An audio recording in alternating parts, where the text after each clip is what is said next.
And whose team is this? Is this your team? Or is this your daddy's team? Thanks for listening to the Dad Mode Podcast, Common Sense Parenting in a Politically Correct World. Here's your host, Andy Carlson. Welcome back to the Dad Mode Podcast, Common Sense Parenting in a Politically Correct World. I'm your host, Andy Carlson, at Andy Carlson Show on the Twitter machine. I'm a father. I have no idea what I'm doing, but you and either they're chiefy, so let's try and learn something together today. The website is dadmodepod.com. You want to tweet at us, tweet at dadmode, or just use the hashtag Dad Mode. And today, doing up a little Christmas/holiday mailbag because I couldn't get Nick on the horn this week. It's very hectic with Thanksgiving and all. Oh, hope you guys had a very happy Thanksgiving out there as well, because there's really nothing wrong with a little turkey, a little pumpkin pie, and a little family. Yeah, just a little family. And I know it's a stereotypical trope of like, oh, here come the in-laws coming over for Thanksgiving. Oh, I can't wait till they leave. Oh, lordy. But it's kind of dumb. Like, I enjoy my in-laws greatly. I like them better than my real family, to be honest. But that's really neither here nor there. But we're doing up a mailbag, and also, if you're watching this live, doing it live on Periscope as well. I'm going to start doing that. Periscope a little bit. What's up, Periscope? If you want to tweet during the show, got some questions about today's in general. We got a handful of them in the mailbag, but yeah, we'll answer them as well. Also, you guys have been so gracious shopping through our Amazon link, dadmodepod.com/Amazon. And it's the easiest way to support the show because it's something you already do. Because here's what you should do. Here's what Andy recommends. dadmodepod.com. Bookmark it on your little bookmark bar, and every time you want, you get the itch to shop on Amazon Cyber Monday, get all those deals, man. Hit that bookmark, and we'll get a little taste. We'll get a couple nickels in our pocket, and we'll keep on keeping on. All right, let's get into some of these mailbag questions. First up is from Chris S. Are you pro or con Christmas lights? It's all right, so here's my thing. I'm pro Christmas lights when I don't have to put them up, and that's pretty straightforward. I know that just being up on that ladder and having it be during December and November and stuff, I don't really care for it too much. And frankly, I feel like Christmas lights, it's very easy to be tacky. Like I used to think that the icicle lights, the white ones that you just string along the gutters, like, man, that's pretty classy. That's pretty classy. No, they look a little tacky. Plus, going crazy with the wacky wild inflatable tube men and just all the crazy lights, the motion lights. Oh, and let's do a viral video so we can get on Facebook. It's just like, oh, dun dun dun dun dun dun dun dun dun dun dun. No, not really my thing. And if people want to do it, that's fine. And I'm sure I'll bring the kids along, and we'll look at your lights, and we'll be like, man, that's pretty awesome. Yeah. But the inflated electrical bill on top of the already inflated gas bill for this time of year, like I'm really not looking forward to the November gas bill because heating is going to be a biatch. So I'm not into wasting all of that. And I know... Margaret gets older, and we got some other kids coming along that they'll probably be like, Daddy, let's put up some Christmas lights. And then I'll do it because I'm not sure. Because also, the thing I hate the most about Halloween is carving a pumpkin. Because you may not know this about me, but carving a jack-o'-lantern is right up there with waterboarding. Just straight up torture. Like when they peel off pieces of your skin and then fry them up and then make you eat them. Is that a common thing? It's right up there with that. Like, that's how little I want to carve a jack-o'-lantern. And Christmas lights are up there as well.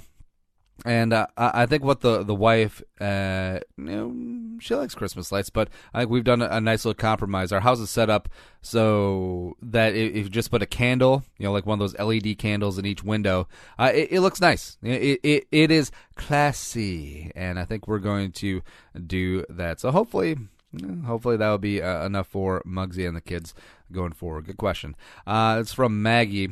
It seems like you hate Black Friday shopping so much. Why is that? I just think it's very ugly American. I just think it is, the sort of cliche thing is like, well, after the day of giving thanks for everything we have, we go out and fight with strangers for cheap electronics. Yeah, that's basically it. And also the Black Friday deals that they tout out there is like, $399 for a 55-inch TV. You can find those online. Comparable brands too. And besides, most of the brands that they have out there, especially for electronics, you're not getting the Sony, you're not getting the Panasonic, you're getting the Daewoo, you're getting the White Westinghouse. You're not getting Cadillacs out there, you're getting Fiat, or not even Fiats, you're getting Kias out there on the big sales. And I just don't really get it. Like, I'll pay an extra $40 for the same TV or a comparable TV, just so I don't have to go there and throw bows. And people get like insane out there. See it every year. The videos of people fighting over a pallet of blah blah blah at Walmart whenever it gets revealed, and it's just I don't care for the scene. Like I know that people like to do it and really kickstart or even finish up their Christmas shopping, and that's fine. That's awesome. I like when like families, like the mom, the grandma, and the daughter get together, and they go out Saturday morning. They don't camp out. They don't wait in those stupid lines at Best Buy. By the way, who still goes to a Best Buy? I guess Best Buy is not going to be a sponsor of the show. But after Thanksgiving, everyone's in a turkey coma, and people are watching the game. If they want to go out and they got some good deals, that's fine. I have no issue with that. But on Friday, going out at 8 in the morning, it's as opposed to 4. I don't see any issue with that. It's just not really my thing, and it is a bad look, like when people get carried away. And I understand it's a very small percentage, but man, it's like how many times, like how many Walmarts just turn into Thunderdome? It's kind of gross. Next up is from Mike Davies. Is how much Jesus are you going to teach about Christmas, or is it all Santa and whatnot? That's a good one. It's all right. So the wife and I, we're Christian. I won't call us hardcore. We go to church maybe once a month, and we did have Muggsy baptized fairly recently, and we want to instill a baseline level of religion in our kids, and that we're not going to beat them over the head with the Bible, but I feel like religion, most of the major religions teach a good morality, a good conscience, a good. If everyone grew up with religion, not had it beaten into them, like they always had to wear their Sunday finest to church, and then you had to go to the after church, then after the church is the after church, that sort of thing. But just a good believing of do unto others, eye for an eye, well, maybe not eye for an eye, but a good baseline of you treat each other well. And I think that would go a long way in society. And now I don't want this to be the Andy wants everyone to be religious, but there are some advantages of it. But also, when you get too hardcore, and then you have all the factions of Christianity and Judaism and Islam just fighting it out, and then that's a whole nother rabbit hole. Like, you want your kid to be Christian? Well, the Westboro Baptist Church are Christian, so obviously you're a bunch of baby killers protesting and calling all the soldiers. Nah, not could be like that. But definitely going to work this true story of Christmas and how Jesus was born in the manger and the 3 wise men and the shepherds wake at the site. And by the way, new room in the inn. That is that was a nice ass manger, by the way, from all the nativity scenes. Like when I think of a barn, that had animals in it, you think there'd be bales of hay everywhere. You think there'd be horse shit all over the place, but no, that was a pretty clean looking barn. And that manger, it didn't have feed left over in it. It didn't have any GMO corn in it, which is what they're probably feeding them nowadays. But that's a pretty good manger. Yeah. But yeah, definitely going to work that in. This is the fuddy-duddy me again, but the bastardization of Christmas, making it all about materialism and Santa. I want to avoid that. Like Muggsy's obviously gonna get spoiled by grandparents and family members. Can't avoid that. But gifts from us, it's like we're not gonna flood our kids with gifts. We'll get them. Gosh, what is it? The wife had a good axiom. It was like something to read, or something you want, something you need, something to read, something else than something to read. Yeah, that's a good little axiom, because you don't have to go nuts. I mean, if the kid wants a PlayStation, get him the PlayStation, but you don't need to give him the dirt bike. You don't need to do all that all at once, because I feel like the kids just get too numb.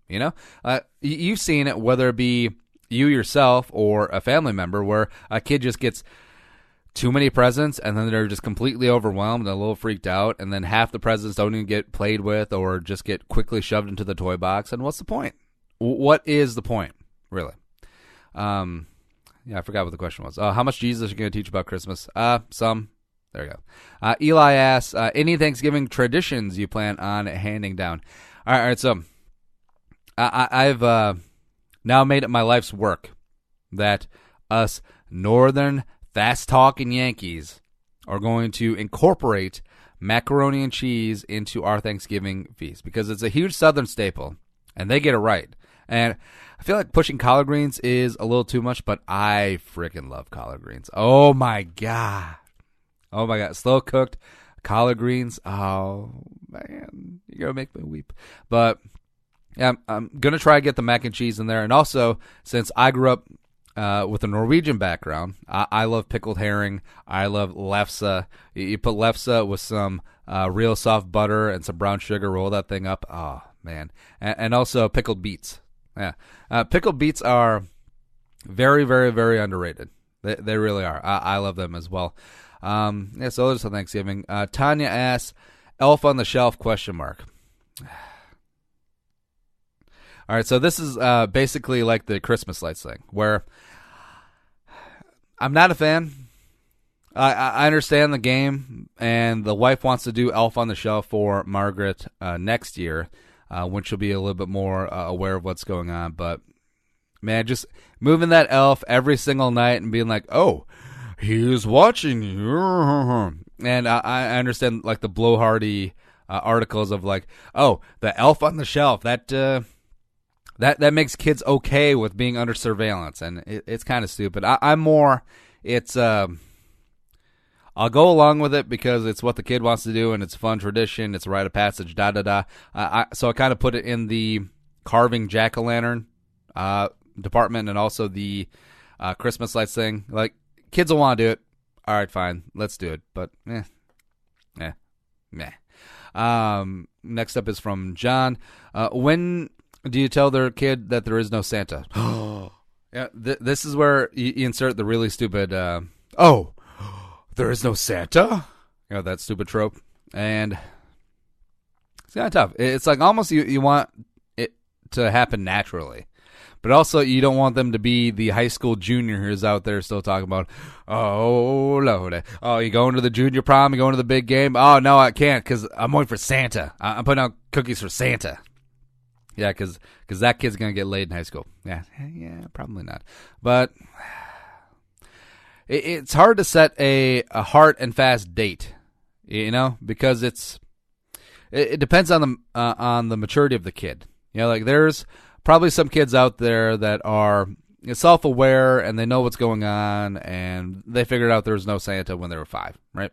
But then there's some others who really like the illusion, really like the notion of a fat man sneaks down their chimney even though they live in a condo and then gives them gifts and then leaves and does that for billions of children around the planet. Yeah, that's awesome. Yeah, yay.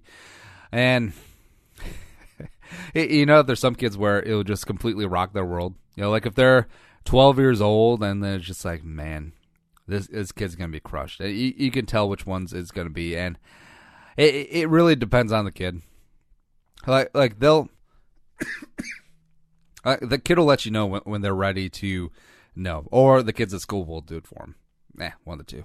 Got a couple more here. This is from Sean Moore. What's the worst part about Christmas being a dad, and also the best part? ? Worst part about Christmas. There's really a lot of downsides. Like I love Christmas. I adore it, and this is the second year being a dad. Last year Muggsy was just very little. She's a very peanut, and so this year she's gonna be a little bit more mobile, and she's gonna understand a little bit more about the gifts and opening up things, and she'll have a great time with that. And I guess the worst part would be the stupid GD Christmas lights, the elf on the shelf. Other than that, everything is kind of gravy. And over the over materialism, yeah, that's fine too. But I'm really excited just to, when Muggs is a little bit older, and then, since from like October on, she's like really Jones, like, oh, Daddy, there's this brand new toy that I really want. It's the robot dog, brand new from Japan. It like hatches from an egg. Yeah. Because that'll probably be a thing by then. And then she'll like, October, oh, I got to be really good. I can make it till December, Daddy. I can do that. And then you get it. You forget about it until December 20th, and then they're all sold out. So you have to drive to Wisconsin, and then you have to shiv like a homeless person who had somehow absconded with the last one. So now you're a murderer, and now you're traveling across state lines with stolen merchandise, but it doesn't matter. Because it's Christmas. And just seeing the look in her face when she opens that dog egg toy on Christmas morning, and it's just like, this is awesome. And then the cops show up, and then they figured out that I murdered the hobo over in Wisconsin, and now I'm being taken back to Manitowoc County to stand for trial, and we know that that's going to go well. Yeah, that is the magic of Christmas. That's going to be the best part. Oh, by the way, the opening gifts on Christmas Day or Christmas Eve.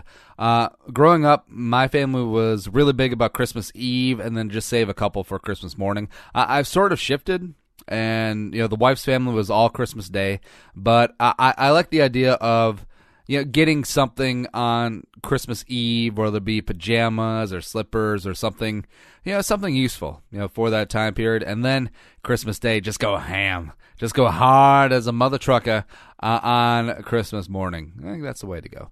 Let's see. No. Two more. Ben asks, how elaborate are you going to get into giving Christmas presents? How elaborate am I going?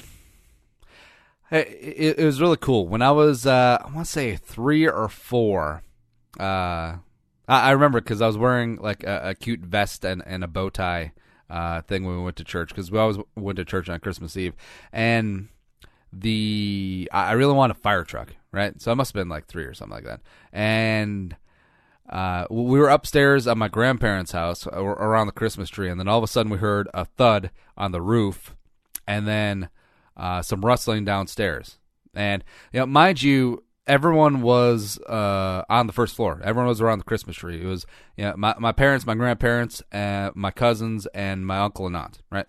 But all of a sudden there was a thud and some rustling, and then we all ran downstairs, and downstairs there was right at the fireplace, there was the fire truck.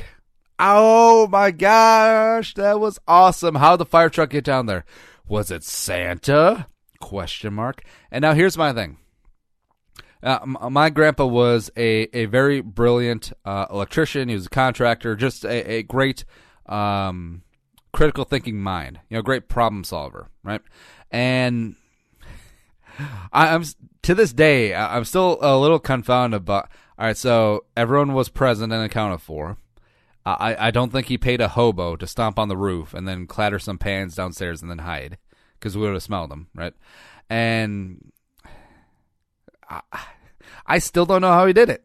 I still do not know how he did it. Whether it's he rigged something to fall on the roof and then also clatter down in the basement, which is very possible. I mean, he could have rigged something up that way, but I'm still, it's just amazing. And I want to do stuff like that. I want to do creative things like that. I'm not going to dress up as Santa because they'll know that Santa's not Asian. They'll just look at my eyes behind that fake beard and be like, oh, if you're watching on the Periscope, yeah, hello, kids, I'm Santa. No, you're Asian, mother. Santa ain't Asian. I'm Asian, and I understand that Santa ain't Asian. That's okay.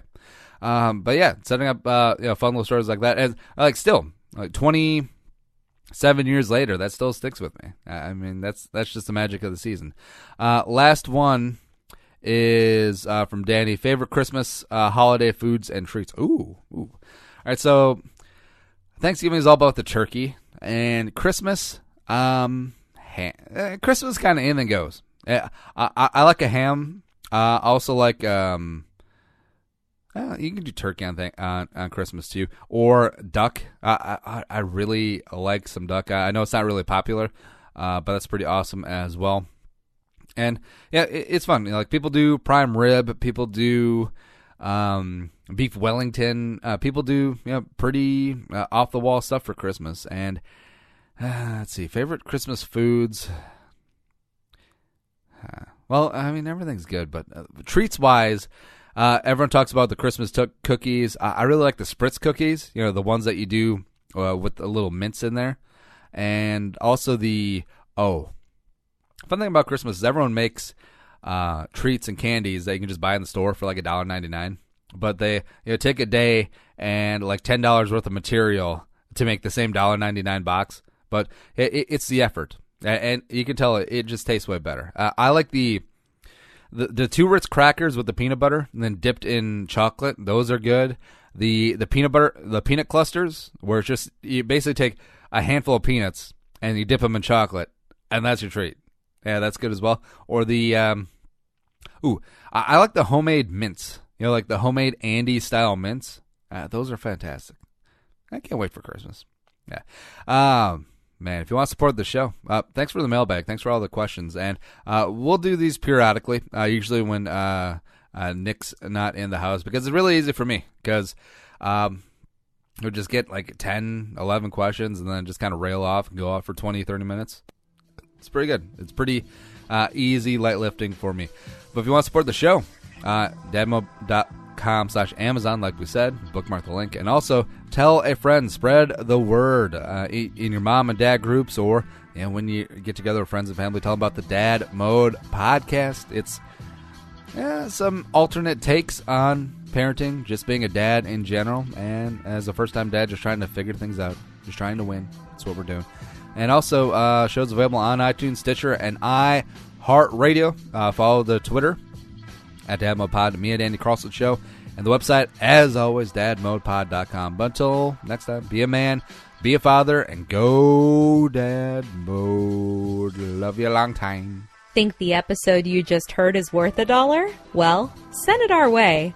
Visit dadmodepod.com/support to find out how. Be a man, be a father. Go Dad Mode.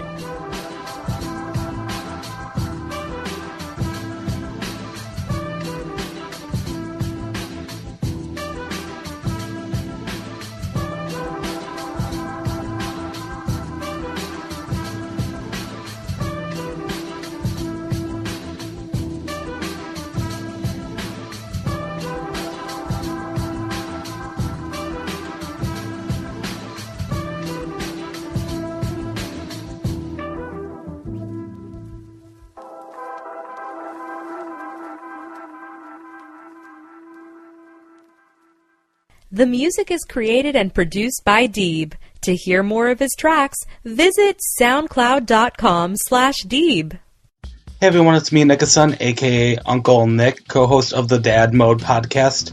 Before we begin the show, I thought I'd let you guys know about a side project I'm working on called the Nickason podcast. That's right, I am hosting my own podcast where I talk about the latest news in the entertainment world. From movies, television, music, anything pop culture, I talk about it on my show. So please check me out, the Nickason podcast. We air new episodes every Wednesday. Now, on with the show.